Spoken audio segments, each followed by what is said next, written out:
வந்து வேலை தேடிட்டு இருக்கும்பொழுது நடுப்புற அம்மா ஒரு தடவ சொன்னாங்க. வேளச்சேரியில தான் இருந்தோம் நாங்க எல்லாமே. இப்ப சிஎம் வீட்டுக்கு பின்னாடி 2 வீட்டுக்கு பின்னாடி தான் இருந்தோம். இன்னும் வேலை கிடைக்கல. எப்பயாச்சும் அம்மா ஒரு வார்த்தைய சொல்ட்டாங்கன்னா, என்னால தாங்கிக்க முடியாது. ஒரு தடவ அந்த மாரி சொல்லிட்டாங்க. நான் கோச்சுக்கிட்டு அங்கேருந்து வீட்லேருந்து கிளம்பி நேரா இப்ப நம்ம சிஎம் அவங்க வீடு வேளச்சேரியில இருந்துச்சு. அவங்க அப்ப மேயரா இருந்தாங்க. அப்ப அங்க வந்து நான் வீட்டுக்கு வந்துட்டேன். என்ன மகேஷ் அப்படின்னாங்க, "இல்ல, இல்ல நான் வேலை வாங்காம நான் என் வீட்டுக்கு நான் போமாட்டேன்" அப்படின்ட்டு அங்கேருந்து நான் வேலை தேடி அலைய ஆரம்பிச்சேன் நானு. அப்பதான் ராம்கோ சிஸ்டத்துல வந்து ஆர்எல்எம்ஜி டீம்ல வந்து ஒரு வேலை கிடைச்சிருச்சு. ஃபர்ஸ்ட்டு மாச சம்பளமே ரூ. 8,000 அது மறக்கவே முடியாது அத. ஸோ அந்த சம்பளம் அதே மாரி நான் சேர்ந்த நாளே பார்த்தீங்கன்னா, மார்ச் 1ஆம் தேதி. நம்ம சிஎம் உடைய பர்த்டே அன்னைக்கு தான் நான் ஜாயின் பண்ணதே. அது மறக்க முடியாது.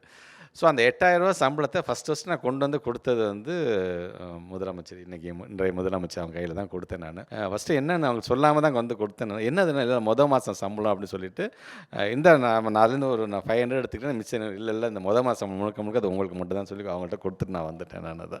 ஹாலிடேஸ்னாலே அது நம்ம ஜிடி ஹாலிடேஸ் தான். South India's number 1 travel brand.